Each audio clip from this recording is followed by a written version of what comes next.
Hello everybody and welcome back to another episode on the Hermitcraft server. Here we are again in this strange room. We often start our episodes off here.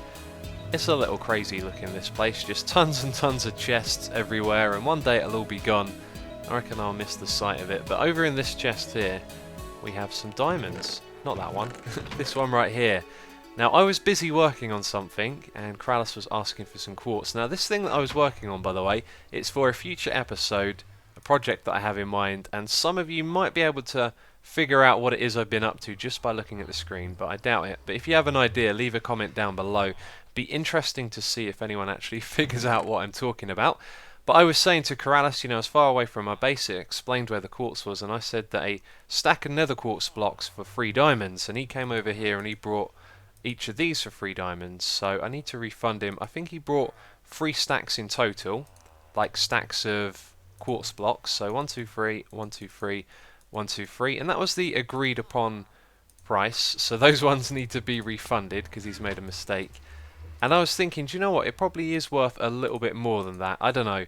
The thing is, I do stuff in bulk, so I spend a long time going around getting all of that glowstone that you saw there and getting all of this nether quartz ore, so then I don't have to worry about it later. But it does take a lot of time, and I've never really kind of evaluated, you know, how much time it takes and what I think the actual value of that in quartz blocks is. But yeah, anyway, let's put this diamond away, and we now have 48. In fact, we can make these into diamond blocks as well, so why don't we do that? Let's see how many more we get. Another 3, that's alright, and we are looking good.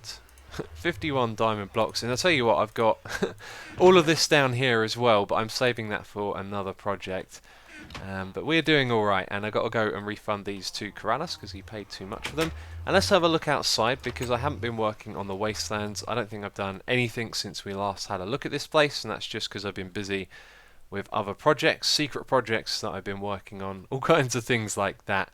And I want to say thank you for all of the feedback on the 200th episode special. That was absolutely awesome to read. So many comments. I had lots of lovely comments, and you know, it seemed like people really enjoyed the episode. A few people were asking how I was flying around in, you know, creative mode, so I'll explain. I have a second account that can come on the server in creative mode, and I use it just for filming, you know, no interacting with the world or doing anything like that. It's just a cameraman, so that's how that was done. But again, thank you very much for all the lovely comments. It was really nice to see. Now what we're going to be doing this episode is going back over to the end and just finishing things up there, because when I was there I was thinking we need some storage in the end, we need to finish off that horrible staircase at the top, and so I've got on myself some stone and some other things that we're going to need to go over there and build. And I've just thought of something else actually. Going to need a little bit of ice as well, because that's always good to make water, so we'll take 3 stacks of that. And I'm going to drop off these diamonds at Keralis's on the way. So it just occurred to me, talking about the 200th episode, that you would have seen the prank as well. Now I've recorded the prank, but it hasn't gone out, and I am actually really looking forward to reading your feedback on that as well, just because that prank was so much fun to do. I cannot wait to see ZombieCleo's reaction as well. I reckon it's going to be hilarious, and if you didn't catch the video, I'll link it in the description box, because it was one hell of a prank. And what way am I going? We're going to Keralis's, which is over here. Now I don't think he spends too much time at the Booby Mountain anymore. That one's top masses. But I'll drop them off there just because I can't be bothered to go all the way to the 1.7 area. It is quite some time away, and there's a lot that I want to do this episode, so we'll just pop through here. Yeah, but the prank, it is going to be so awesome to see that. I'm really looking forward to it.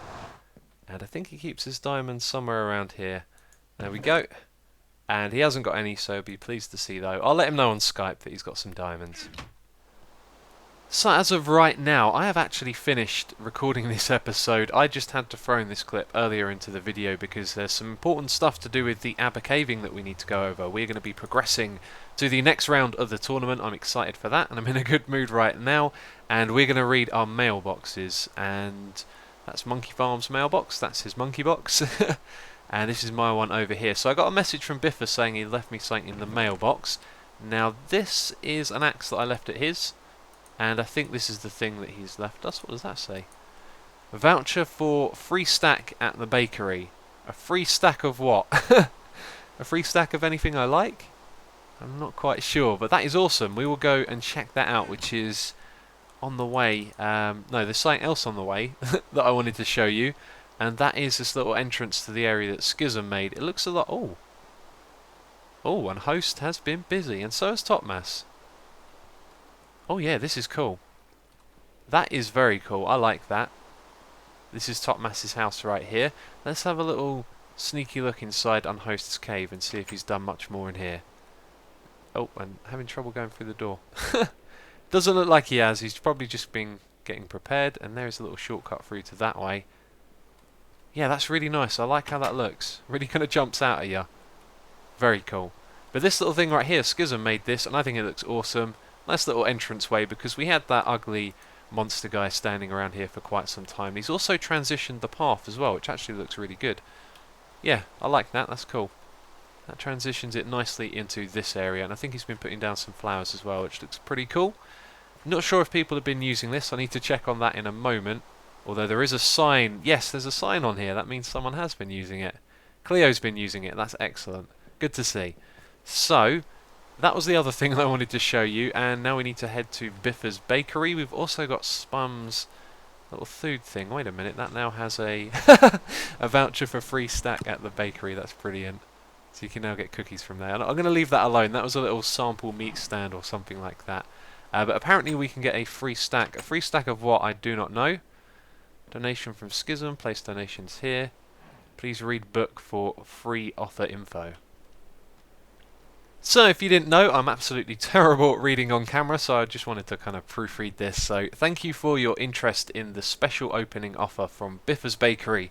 To redeem your voucher, just place it in the chest, sign the book, and take a stack of your chosen food item or a cake. We look forward to your future custom at Biffa's Bakery. Like customer, isn't it? That sounds so strange. Your future custom. So we'll sign the book, and I had a look around as well, actually. I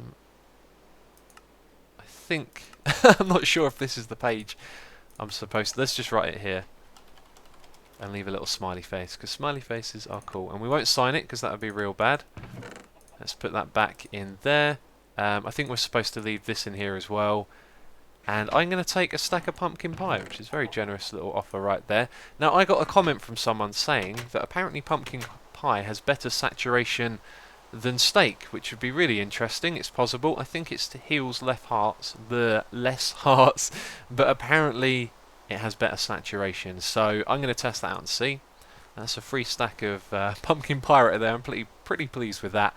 And if we go over to the ABBA Caving building, we need to make some adjustments for the second round and sort a whole bunch of stuff out. So I will do that right now. So round 2 of the ABBA Caving tournament is upon us. 7 out of 8 of those games were played, and unfortunately Jesassin and Juster have been really busy and unable to schedule their match.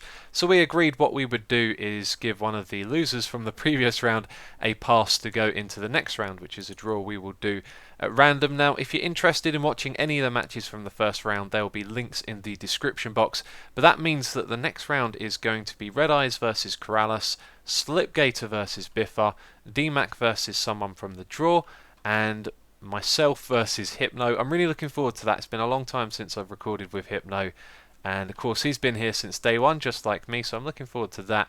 But we got together as a group at our meeting and discussed what we wanted to do for round 2 with the points, because there was a problem, and that was that a lot of people won because they picked up a lot of iron, and we want the more valuable things to be the prizes in this competition rather than iron. Now I've read a lot of comments from people saying that iron shouldn't even be counted because we have the iron farm, and we agreed as a group that it should. You know, it's part of the ores that you want to collect, and the only ore we don't think is worth anything is coal, and that's mainly because it's going to be really boring to watch someone mine an entire coal vein over and over again because they're everywhere. And so we agreed that we should make iron worth something, but not a lot compared to everything else. So now this is the rebalancing. Iron is worth 1 point, redstone is worth 4, gold is worth 5, lapis is worth 6, emeralds are worth 7, and diamonds 12. Now that might be a lot for diamonds. If you find 4 of them together, then that is 48 points. But if you think about it, diamonds are the thing you want to win most in this competition, right? You want to come away as the winner, whoever it is at the top, with loads and loads of diamonds, and you don't want chests full of iron. So it's a really good way to do it, I think, to make them worth a heck of a lot, because then people are going to go looking for them and the winner will get more of them. But what we need to do right now is that random draw. I have a dropper and a button, so let's place this down right here. Let's see who is going into the next round. So it could be Xisum, it could be Cleo, it could be Pungence. It's fun collecting these, you never know what way they're going to go. It could be the TinFoilChef, who unfortunately died. I didn't actually see that. I kind of skipped through the video, but he died in his game. Did I actually pick that up? No, I didn't. And I have no idea where it went. There it is. Okay, it's actually on the other side. That's really annoying. I really wish they could fix that. Maybe when you hit it, it just goes directly away from where the item frame is. It just pops out, you know, and doesn't go off in a random direction. Anyway, Joe Hills will also be in the draw. Do you know any Speed 2 shorts? Shortens your reach? I don't know what he's on about. I'll message him back in a moment. iJevin will be in that draw, and so will Spumwack. And there it is. So let's do this. Okay, all of these names are going in. There should be 7 names in total. You can see there's 7 there. And the winner is, or I guess you could say they're the winner. Yeah, the winner is Pungence. Pungence is going into the next round, and he will be facing up against DMAC. So all of those links to the matches will be in the description box down below. And there is one more thing that we need to do. We need to go over to the building and have a look at what has been won so far. Oh wow, there are 2 chests here. So second winnings chest for more space. Okay, so have a look. This is the winnings so far. That is a heck of a lot of stuff, but look how much iron there is. Whoever wins all of this probably doesn't really want the iron, but plenty of redstone and loads of diamonds as well, which is awesome. And I don't think there's anything in this chest. But there you go, that's what's up for grabs so far. There are more games to be played. Diamonds are now worth more points, and so the winner is going to come away with a lot of goodies. So I am about to go into the end, and every time I pass through here something changes in this area. A while ago all of this end stone appeared. In fact, actually I think that's been there for a while, but I noticed that this stuff in front of it started changing, and then the space below it started changing, and now there's this pit and there's a big space being dug out around here, and someone is probably working on that silverfish spawn. I have no idea who it is. I would guess it was Red Eyes though. I don't know, just a suspicion that I have. But yeah, someone might be constructing a farm or something, but there's no real indicator to what it is or how they're going to do it. Let's pillar up here and have a look inside as well, because there's some half slabs, and it looks like the space on the inside is kind of hollowed out a little bit as well. So what is that right there? Okay, that kind of looked like something else. It's not anything of interest at all actually, just a little gap. So yeah, might have a silverfish farm coming soon, but I don't know. Anyway, let's hop through to the end and see what's going on there. So here we are in the end, the place where you got to be real careful where you look, because you might anger an enderman. I angered one a minute ago. I don't even know who I looked at, but no one attacked me, so it's all good. Anyway, this thing up here still works, which is nice to know. But what we're going to be doing is finishing this thing off right here, because it was quite some time ago now that we did this in an episode, and the reason that I had to stop was because I ran out of materials, and that is not going to be a problem now. I've got chests upon chests of cobblestone that we can turn into these stone bricks. Now, one of the problems that we had when we wrapped up that episode was this staircase right here, and it's just been left like this, and it looks ugly and it's silly, and so I've had plenty of time to think about a solution for this. Now, we could of course just build it with a staircase like this, but it's kind of a squeeze and it's not really that great, and so I've had the time to think, and I've realised that this thing right here being the top of the ender pearl elevator has kind of put a limitation on, you know, thinking about this project that doesn't really need to be there. This doesn't have to be the ceiling of this little bit right here, and what I've decided we're going to do is just make this a room where you can walk over and you can drop straight down. So we won't have any vines or string or anything like that. We'll move the ender pearl elevator up slightly, and then this bit will be above us. So when you come into the end, it's easy to just drop down straight down to the ender farm, and then if you want to get out when you ender pearl up, you'll just skip this area right here. I think I explained that well.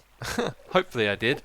And so we'll just have a wall that goes across the front here, and then this thing will be a lot higher, and then it will be the same height as this area up here. So we can just have a simple bridge going all the way across. So this was well and truly a good idea. It works. All I've done is I've raised up where the middle one was, and then that means the one above can be higher. And I also just tweaked a few other things as well, like I put signs here, so now when you fall down you don't take any fall damage, which I will show you in a bit. But if we hold down shift and ender pearl up, you see we get to the first one and then up to the second one with no problems whatsoever. I probably could have made it so that you go a little bit higher, but what I found is it takes a little bit longer because the ender pearl starts to lose its momentum as it travels upwards, and if you throw it at a little bit of an angle sometimes it doesn't hit the string. And so I thought, let's just take it easy rather than try and get, you know, the most out of this as possible. So we're still going to have a staircase that kind of goes up and across to the portal, and apparently I've looked at an enderman. I get this noise a lot but I don't get attacked. But yeah, it's going to be good. Anyway, let's drop back down. In fact, let's drop down to this bit down here, because you can see it doesn't interfere with this at all when you spawn in. If you want to go up, then you can just hold down shift and ender pearl up like that. And then if you want to go down, all you got to do is drop down. Don't really need to show you that, do I? It's pretty straightforward. You just go down like this. But then when you make your way down to the bottom, you no longer take that little bit of fall damage. So previously this was one block higher. You used to have the buttons on these ones, but I decided to put signs on the side of those, and that has made a good difference.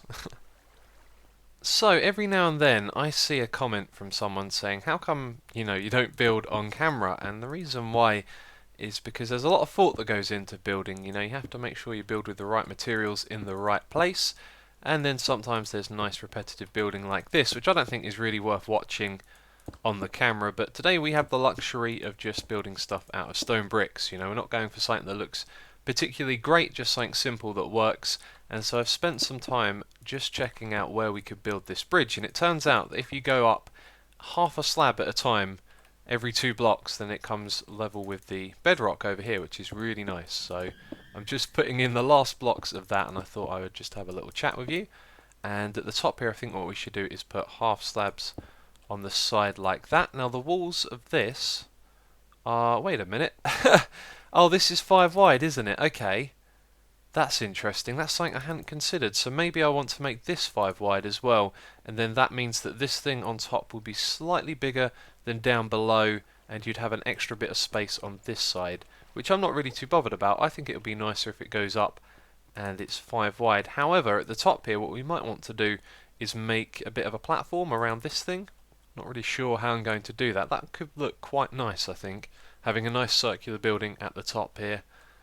And I don't know, there's more that's going to have to go into that, and this is why, you know, you don't see me talk and build too much, because there's a lot of thought that goes into this. So I'm going to spend some time, you know, looking around, figuring out where things are going to go and all of that. But you've pretty much seen most of what I've done here. Let's drop down to the floor below. We want to hold down forward, not like that. Now we want to hold it down, and then we go to this bit. So one thing that's crossed my mind at this moment is that maybe when you come here you don't actually want to go to the farm or to the portal, you want to go outside. So that is something else we're going to have to consider. And what's the quickest way to get out? It is just to throw an ender pearl up there, isn't it? If we hop outside here and have a look, there is this space. I noticed this right here and I thought, what's going on? And then I went inside and someone has been digging out the end stone. So it's pretty obvious what this is. You know, too high so the enderman can't get in here, and a nice and easy way to farm the end stone. So people are obviously going to want to come out here, and I've got a feeling this was made by Joe Hills, because he needed a lot of end stone to build that eye museum that he did, so I reckon that's him. But yeah, somewhere around here we need a way to go outside as well. So I've almost finished building this, and I've realised that the enderman can teleport inside, because this section, or actually all of the sections, are 3 blocks high, but some of them are on a half slab. So these guys can actually teleport inside. Now I don't think they can walk up and down between each of the blocks. They'll probably be able to walk up like that, but maybe not down. Not really sure how their hitboxes are going to clip with the ceiling, but that's not really important.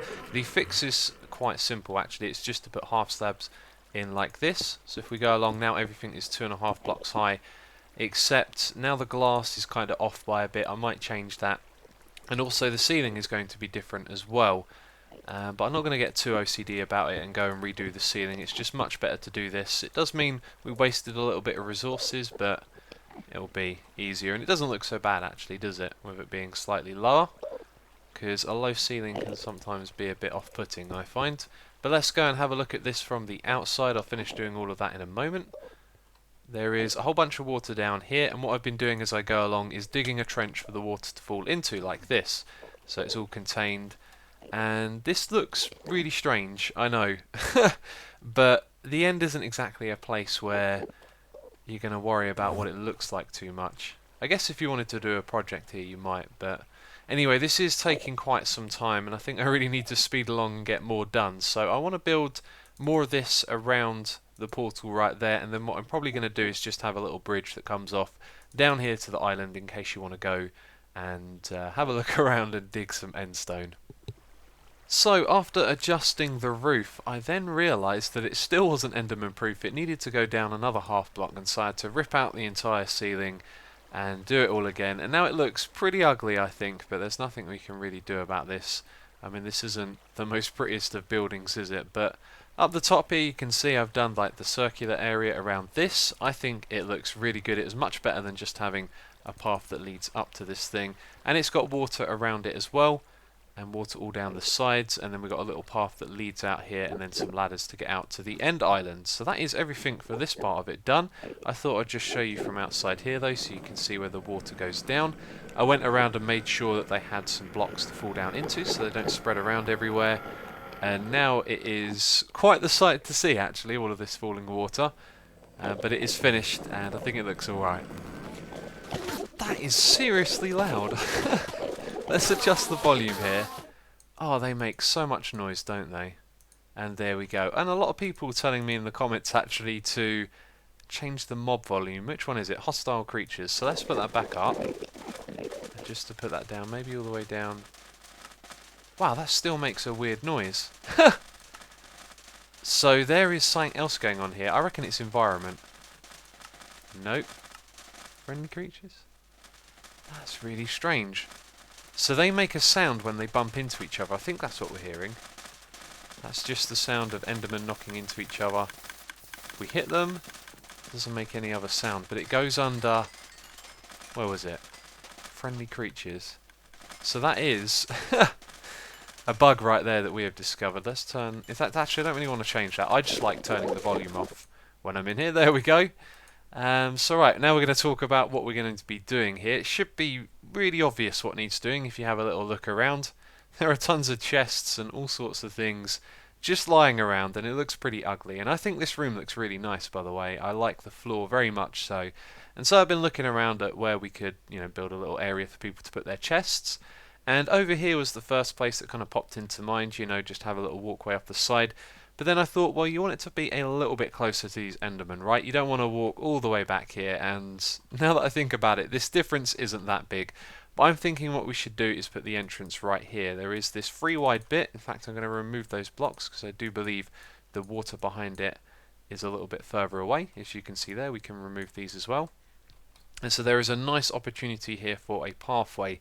Now I want to try and keep the symmetry of the room, so I'm going to have to think about how this entrance looks, but we very much want it to look symmetrical when we come into this room, and at the moment we also have chests in the way that doesn't really help with it. So anyway, it's going to be a very simple little project. We're just going to go back there and build a nice big room where people can put lots of chests and they can fill them up with all their books.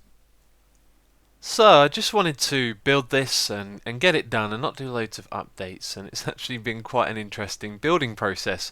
But first of all, let's have a look at the finished product. You go into the room like this, you can see the chest there on your right, and it still keeps that symmetry. There is a little more depth over on this side, but I very much like that, and of course this chest will be removed. That's just the last of my building things and random blocks in there. And there's been quite a few little redesigns, and I've just thought of something right before I've started recording that I've forgotten to do, which is to make sure that water goes over the top of all of this bit right here. But let me explain what's going on, because as I started to build this, I realised that I could have easily made a mistake and lowered the efficiency of this farm. So if I press F3 and we look at the LC value on the left hand side there, that is the loaded chunks. We have 15 loaded chunks at the moment, so that means the game is searching through 15 chunks to find places for the Endermen to spawn. So as we build into new areas, we will load new chunks, because this is a void, so they're not being loaded by the game, and that's one of the reasons these farms in the end are so effective, is just because of the amount of chunks that you can have a farm within. Now there is one thing that I think may have made this farm more efficient, which is not to have had this path built directly in the middle, because at the moment if you look we're right on a chunk border, so this is one chunk and this is another one, which means all of this path has two chunks loaded for each thing, and that's if I'm understanding it all correctly. You know, I just learn by listening to other people and seeing them talk about this stuff in the videos, so I don't know if I'm 100% true, but because of that it meant that the edge of the chunk is, I think, a block behind that stone brick behind the chest, and there's water on the other side of it. So if we'd have gone any further in that direction, we would have loaded more chunks and lowered the efficiency of this farm. Now the amount that it would have been lowered by would probably be very marginal, probably not even noticeable, but I didn't want to risk it, you know. What if it does actually make a fairly big difference? So because of that I've decided to fit all of this area here within the chunk. So the same thing happens over here, that's the border of the chunk as well. So we were quite limited with the amount of space, but I think it turned out looking pretty good. And what can I comment on? There's quite a few things that went into building this. It looked really nice when it was bigger and there weren't all the chests in, and then as you put things in, the room gets smaller and it's not quite as interesting. But there was one problem I realised halfway through building this, that the ceiling, you can see it's actually a little bit higher. I was going to go up there and place half slabs on top of all of these so you didn't get the particle effect, but then once I put this in a little bit lower, it went away, so I didn't bother. But the reason that I put this in was because Enderman can spawn in here otherwise, and I think Enderman can technically spawn right here and also on the other side as well, and there wasn't really a nice way to create a transition there where they wouldn't be able to teleport in or spawn. And I've actually been testing out the Enderman farm a little bit. It's not like they teleport in here, because as soon as you hit them they pretty much die, so that shouldn't be a problem. And I guess there's not much else to comment on. There's a little door to get to the back here. I've organised my chests. I've moved other people's stuff over here. The only person whose stuff I haven't moved is DMAC, because his is really neatly organised, and so I figured that he's got something going on here and I'll let him move it in his own time. But now everything is tidy and clean and this farm is looking really good again. And there really isn't much else to say. I moved the ender chests and anvils on either side just to make things look nice. We have a whole bunch of anvils right there, which I'm sure you saw a moment ago. And if we go up on top and see how the water looks, I'm also going to take some ice up there with me, just so I can finish this off. We want to go underneath here. And there it looks like we need to do some work up here though. You can see, yep, it doesn't go all the way to the edge there, so let's just fill this up.